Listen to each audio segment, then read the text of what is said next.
Hey everyone, it's Blue Lizard Jello, and welcome to a brand new series where I will play Salt and Sanctuary. Some of you may have already seen me play this. I did a couple of streams where I played this as Silverius, and I got about halfway through the game. I haven't been able to stream since, but I have some time today, and I thought, you know, I could stream, or I could actually showcase this on the channel as a Let's Play and give more people a chance to actually see this game, which I think is very, very well done. There are some qualms that I have with it. There are some issues of pacing and of leveling and over-leveling, but overall, this is an excellent addition to the, well, I hate to say it, but the Souls-like genre that's been coming out over the last few years.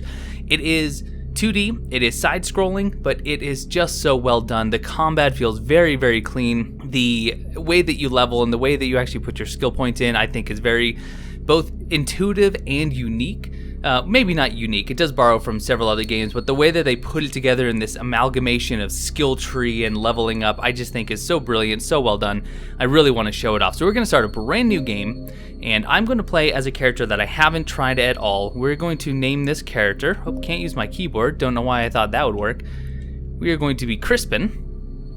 And I have beat the game before on one character, and I've played as both a heavy weapon, I've done dexterity, but I'm going to do something a little bit different, and I'll show you exactly what that is in a second. Here's the character creation. Not going to spend a whole lot of time here. You can see you have your name, your gender. Yeah, let's do female. Why not? Let's do female. Crispin can be a female name, I think, and of course the hair. Let's do something fun. I like that hair, and I like dark hair. Whiskers, we'll keep it clean. And eye color, I always like a nice bright eye. And the origin, this has no bearing on the gameplay whatsoever. This is more so just flavor, but it does actually change the way that your character looks. I like a pale skin. And the class that I'm going to choose is Hunter. So this is actually going to be very reminiscent to the Hunter from Bloodborne. You can see the attire is somewhat similar. There's a whip, there's a, you get a crossbow, I believe, to start with, but there's also pistols that you can get in this game. You can't use them to parry, which is a shame, but very, very similar. I'm going to give this a go. It is a very unique character and should be pretty interesting. Let me just run you through some of the others. Knight, your sword and shield. Mage, you have, you start with a spell, but you also have a little sword there. Paladin, so this is going to be kind of your melee, your sellsword sort of. It starts with a mace. Thief is your dexterity. Chef is really funny. You literally start as a chef with a potato. The potato you can throw at enemies, and you start with a cooking pot as your weapon. So cleric is going to be your prayer characters, and then pauper, you start with some low level items, although the axe is actually not too bad, but we're going to go with hunter. And then the effects, this is like a starting gift. So you can start with red charge, which is a healing item, a stone sellsword. This is an item that you'll use at a sanctuary in order to call in a sellsword. It will allow you to do local co-op, but it also has some other effects. We'll talk about that later. Amber idol, I am going to choose the amber idol. It is incredibly valuable later on as far as upgrading and transmuting some of your weapons. We're not going to talk about that for some time. Grasping ring, if you want a head start on leveling, the grasping ring is a great item because it does allow you to get more salt from fallen enemies. And then a crystal sphere, this will allow you to change a sanctuary that is currently owned by another deity into one that is of the deity you've chosen. Again, more on that later, but let's go with the amber idol. And then also, you have these challenges. I'm not going to do any challenges, but what you can do is you can set it to hardcore mode. If you die, you're dead. Magic only, iron pot only, or only. Naked, no blocking, no healing. It's pretty interesting. We're going to leave all the challenges off, and we're going to venture forth. We're going to fight a boss very, very quickly here. I don't expect to live. I would love it if I do, but I've never been able to beat him. What I might do is, before I actually upload this video, I will keep trying to kill this boss with other characters, and maybe I'll upload that final video kind of alongside this one, or I'll just kind of put it inside this video just so you can see it can be done, and if you can do it, it is incredibly valuable. You get a huge head start in the game. Anyway, let's venture forth. This world has known war for centuries, but peace is finally, preciously near. We deliver the princess to the kingdom across the sea where a marriage alliance would save us all. Failing this mission would surely plunge us into darker days. So we are aboard a ship heading to another land, and our goal is going to be to deliver the princess safely to the land across the sea where she can join into a marriage and actually bring about an era of peace for all the land. So you can see here's my character. I'm, let's see, am I rolling pretty quickly? I'm rolling pretty quickly, but I could probably bump that down. Let's just take a quick look at the menu so you guys have an idea. I am level 3, there's all my stats. It's a pretty even stat spread for the hunter character. And if I go over using the right trigger, there's my health, my focus. We're gonna talk about focus later. Stamina, pretty straightforward. But you can also see that right now, my stamina is 89.6 out of 90. Your health and your stamina will actually go down as you travel without resting, especially as you take hits and use your abilities. So keep that in mind. When you rest, those will go up to full, and there are some items that will help you there as well, but you have to keep an eye on that, especially your stamina. If it gets too low, you are going to be in a world of hurt. There's my attack rating, there's my drop rate, and there's my equip burden, and if I hit L3, that'll change to a percentage. So right now, I'm at 72.9%, and you can see that if I unequip some items, let's try to get below, let's see, there we go. Now that I'm below 50%, I am rolling a lot faster and a lot further, which is very, very helpful. Now, something else before we move on. You have two sets of kind of equipable items. Right here in the one side, I have a bullwhip, I have my platoon crossbow, and there's my ammo. On the other side, I have the arming sword, and you can see this right here, down at the bottom where it says the triangle symbol, it says toggle one hand or two hand. This means that outside of that menu, if I hit L1, I'm gonna switch to that sword, and I'm specifically going to be two-handing it. Now, let's play around with that a little bit. So if I unequip all of this, and I put the arming sword in this hand, I can actually change this to one hand. So I can now one hand that item, and if I had a shield, I could put it right here so I could actually use a shield and a sword. If I did my whip here, can I actually two-hand the whip? I can. So I can also two-hand the whip. It's interesting, it takes some getting used to, but I kind of like the way that they've done this. So I'm gonna leave it exactly as is, especially because I'm probably gonna be using the sword, the two-handed sword, for the boss to see if we can take him out. But let us press forward. Okay, we have an NPC here. You there, stranger. We've been boarded in the night. They want to kidnap our lady. Ransom her. Protect. All right. Now we have our first enemies. Pretty straightforward. And every weapon will have at least 2 attacks. This is me hitting the square button, so that is my light attack, and then there's triangle, which is a heavy attack. That's gonna do more damage. But there's also combos. So if I do, well, it helps when there's an enemy, but if I do square and triangle, I think that should be a combo. Although, that might not be true for the whip. I'll have to play around with it, I'm not sure, because it is true for the swords and the daggers, but it might not be true of, all right, he's blocking. I do like having the range of the whip. It's pretty handy.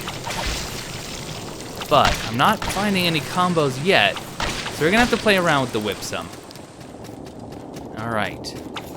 So that is actually it for down here, and now I'm actually gonna fight the boss. And actually, let me go ahead and go over here. You can actually see him right there, the Unspeakable Deep. Oh boy, he does a lot of damage. In fact, in my current state, he'll probably one-shot me, so if I take any damage whatsoever, he is just gonna do me in. There's a good chance I'm not gonna kill him with this character, and that's okay. That's fine. But let's give it a shot. By the way, you only have one chance to kill him. You do not get another chance, and you can't even do it in New Game Plus, which is a shame.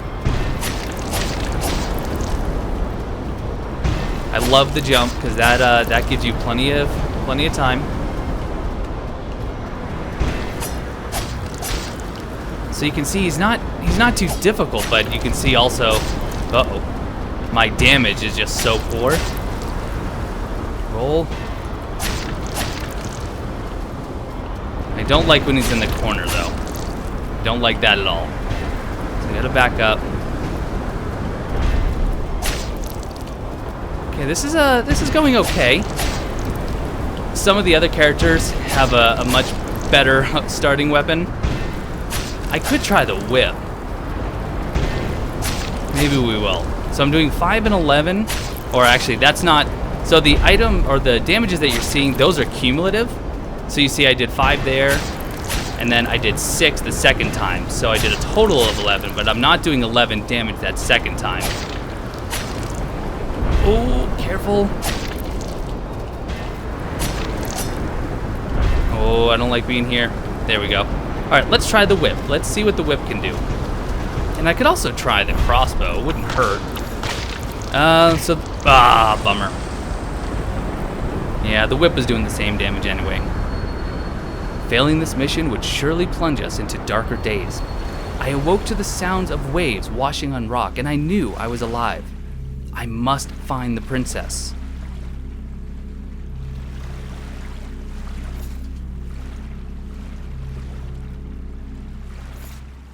So here we are, on the shore. I'm gonna go ahead and put my chest piece back on. I wanted the extra roll speed, but at this point, I think I like the look of the coat. And we're on the Shivering Shore.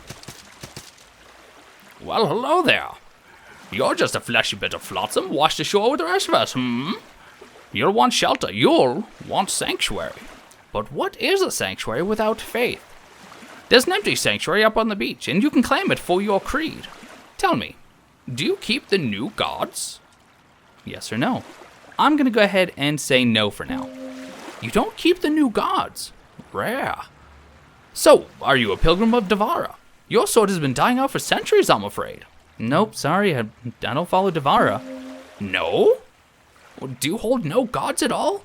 You're either brave, foolish, or from the north. You don't look particularly brave, but you don't seem particularly foolish either. Are you a mountain smith? Nope, not me. No? What was your creed then?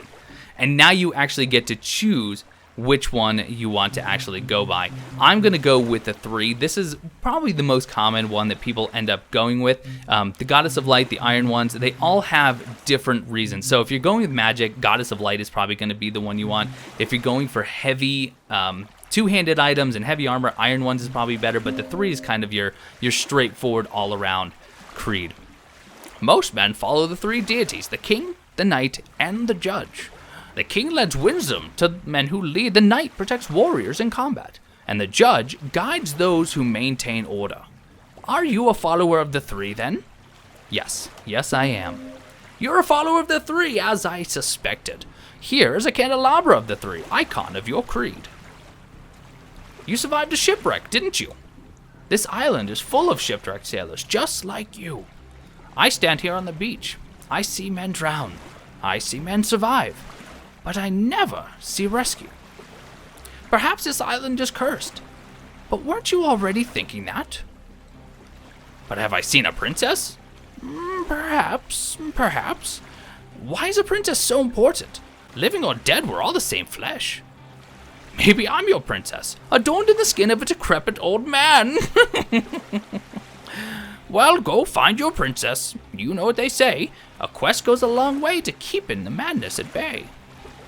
Thank you, sir. So we've just received a candelabra of the 3. Depending on what creed you choose, you will get a different icon to use at various sanctuaries to claim that for your creed. And as we go along, you'll see this button come up.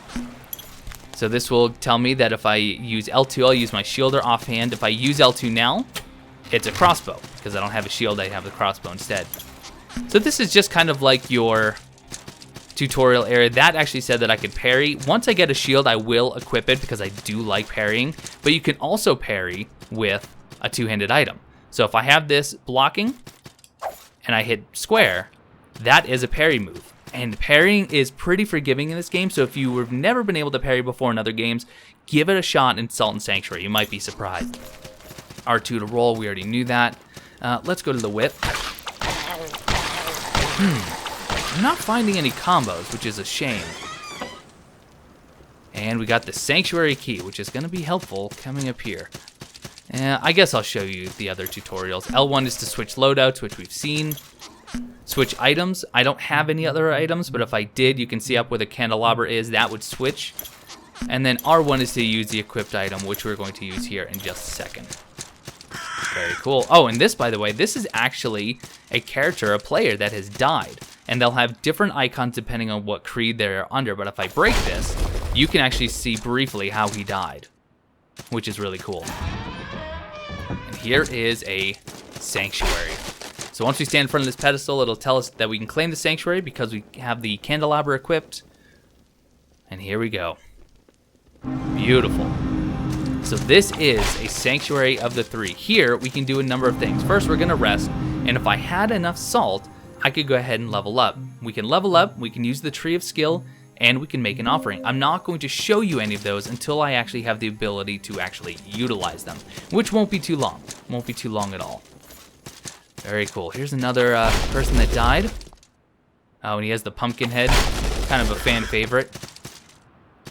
I don't even know what they were attacking. They killed him. There's no enemies up here. Okay, here's our first couple of items. Red shards and a pouch of salt. So red shard is a healing item. It doesn't heal you very much and it's very slow, so I only use it to top off, typically out of combat. The pouch of salt, this is a consumable salt item. So once I use this, you can see that I'm going to be awarded 100 salt. And then the red flask, this is my renewable healing item. Anytime I rest at a sanctuary, as well, if it's one of the sanctuaries of the 3, I will get 3 red flasks. You can increase the number of flasks that you get. You can also get different flasks by resting at different creeds sanctuaries. But this is going to be kind of like your Estus flask from Dark Souls. So keep that in mind. This will renew anytime you rest. Here is a door we won't be opening for some time. I really want to find out if there's any combos. All right, we got a crossbow. Trying to not get hit by him. If I find out that the whip doesn't have any combos, I might not use it a whole lot because, frankly, the combos are just really where it's at. It also doesn't seem to have any sort of charge attack, which other weapons have. So with other weapons, and I'll try it with the sword here, you can see there, I can do a regular light attack for 11 damage, and then if I hold it in, I just did 14 damage. So you can actually charge up your attacks for much better damage, which is pretty great. But it doesn't seem like the whip has that, which I guess kind of makes sense. I mean, can't really get more power out of a whip, I suppose. Alright, so we're going to be kind of doing this systematically. I don't know all of the secrets, I know a lot of them, and believe me, this game has a ton. You know what I should do, though, is drop and take some fall damage. That was good, that was perfect. And now, let's try to do, a parry and riposte. Absolutely brutal. And I just love the fact that anything you can two-hand, you can parry with. In fact, I wonder if I can I really do this with a whip? Yeah, let's try to parry with a whip. Oh, I can, but I can't riposte. That's interesting. That's very interesting. Okay, so let's, I want to switch back then. Up, there it is. Now, during a parry animation is not the only time that you can actually get that attack of opportunity or that critical attack. Some enemies that block with shields, you can also do it when they have their guard broken, which is pretty nice. And you see, there's a combo. That is a beautiful, beautiful combo for swords and daggers. And what do we have here? Okay, Stone Merchant, a bundle of salt. So let's kick this ladder down, a little bit of a shortcut. And let's take a brief look. I'm not going to do item descriptions for everything, I promise. But this is actually a pretty important one, and this will give you an idea for how the offerings work in the sanctuaries. A small stone figure in the form of a wealthy market merchant. Offer the stone merchant to an altar to allow merchants to do business in the sanctuary. It also grants gold drop bonus to the sanctuary region. So anytime you find these little stone statues and you offer them to one of the altars, and it has to be an altar of your creed, that type of individual, that NPC, will move in and allow you to use their services. Obviously, a merchant is going to allow you to buy and sell, but it also gives you a gold drop bonus to the sanctuary region. So any area that falls under the umbrella of this sanctuary, and they're not very clearly delineated, just so you know, so you might not know exactly where one area starts and where one begins, but I will get extra gold dropping for having a gold merchant in the area. Every NPC that comes in is going to have a different effect, and it's really nice to have a variety of them in your sanctuary, but you can only have up to 3. All right, got some torches and some throwing daggers, pretty straightforward. All right, now I want to actually deal with this guy before I deal with the hog or the dog down below. Bell of Return, we'll look at that momentarily. Oh, come on, dog. There we go. And there are a ton of secret doors, by the way.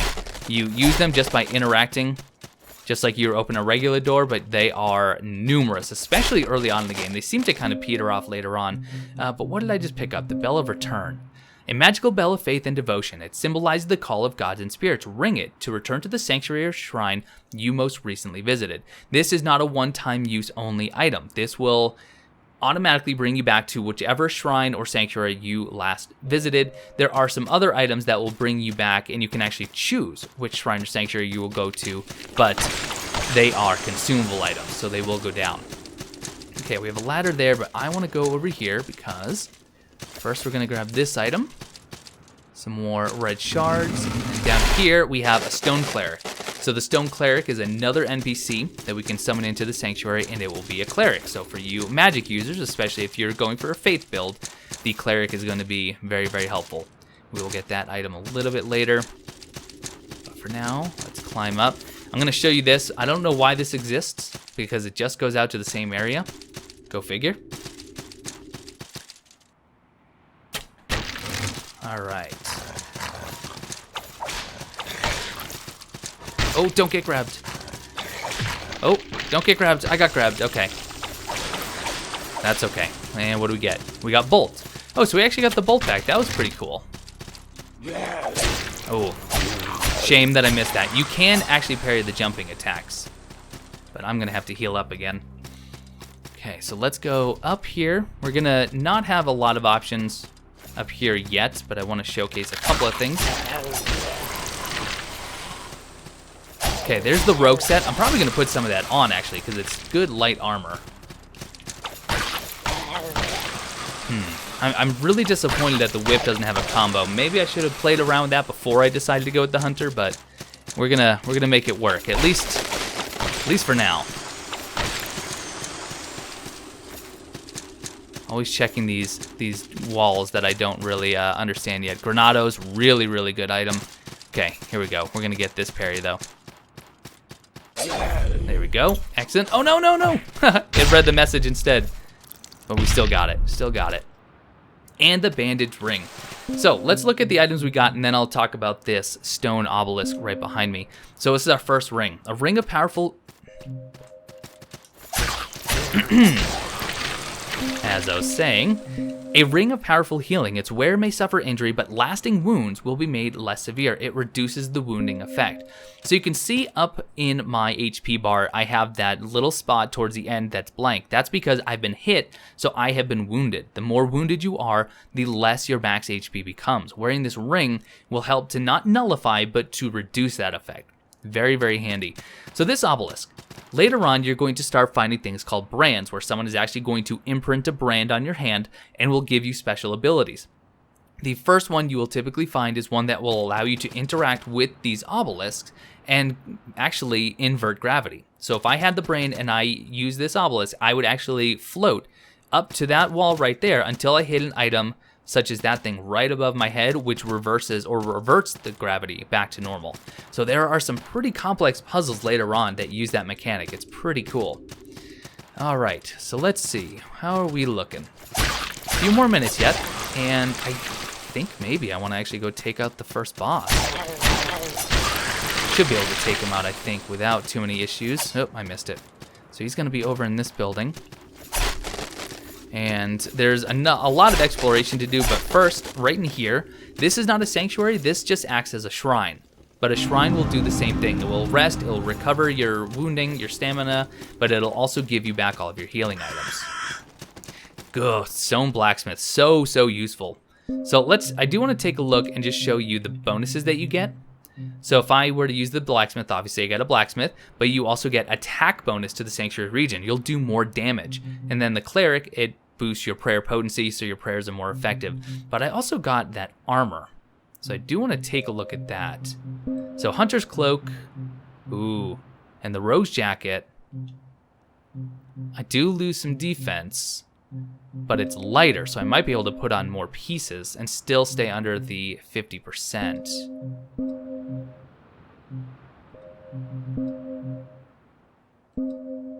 Oh, let's see. I would like to stay under 50%. By the way, this is a unique thing, and I don't know that I necessarily agree with what they did here. You can see my equip burden is 43.7%. I didn't change anything, but now I'm at 53. It actually calculates your weight differently depending on what item you're currently holding, even though you technically have both this sword and the whip equipped. Kinda strange, but I think, let's see. Let's put on the rogue. That way I'm under 50%, but I'm also getting a decent amount of defense from the armor itself. All right, so this is going to be our first boss. And right here, this candelabra right here is an indication you're about to fight a boss. If you see these, understand you're about to walk into a boss arena. It is true every time. So it's kind of nice. Some games it's kind of nice to be surprised. Other games it's like, I'd like to know whether or not I'm about to fight a boss. So here we go, the Sodden Knight. Not terribly difficult. He is someone that you can definitely take on whether you are a melee or a magic user. In fact, the magic user is pretty OP for the most part. So I'm just gonna play around with my crossbow here. 6 damage is not terribly a lot. The jumping attack is probably his best move because you can actually just walk right under it. It's very nice, unlike that one.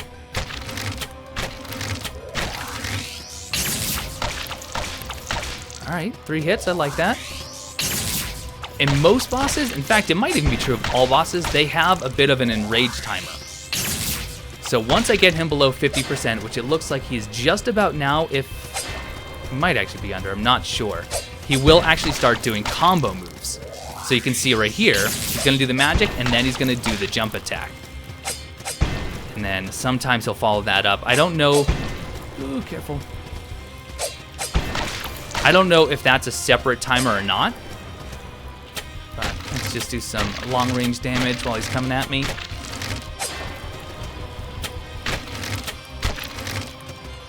Uh-oh.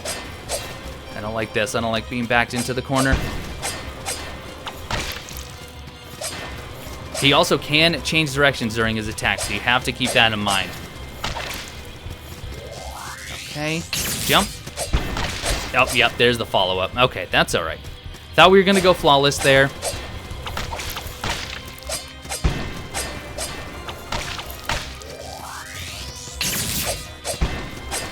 Oh.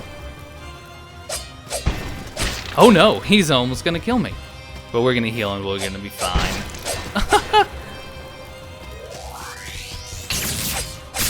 Oh my goodness. Remember that time that I fought this boss several times and I'm just gonna die to him? Oh jeez, okay. Move, and let's just finish him. But there's the Sodden Knight, boss number 1. And for that, we get 1,000 salt, we get gold, which is going to be another currency, and we get the Sodden Knight's Ashes as well as a fortress key that's going to unlock more doors for us. So that is the very beginning of Salt and Sanctuary. I plan to have this game finished and recorded and uploaded before Dark Souls 3 comes out, because that obviously is going to be taking over the channel very, very strongly. So I'm going to go ahead and cut the episode here, and the next time we will go back to the Sanctuary. I'm going to show you how to use the offerings. I'm going to show you the leveling up system as well as the Tree of Skill, and then we'll go from there. So hopefully you guys are enjoying, and if you haven't had a chance and you have a PS4, I highly recommend checking the game out. I think it's going to scratch that itch just enough to get you through the next couple of weeks to Dark Souls 3. I think SKA Studios did an excellent job. It's an homage, is how I see it, to the Souls games, and it's very well done. So thank you guys so much for watching, and I will see you next time.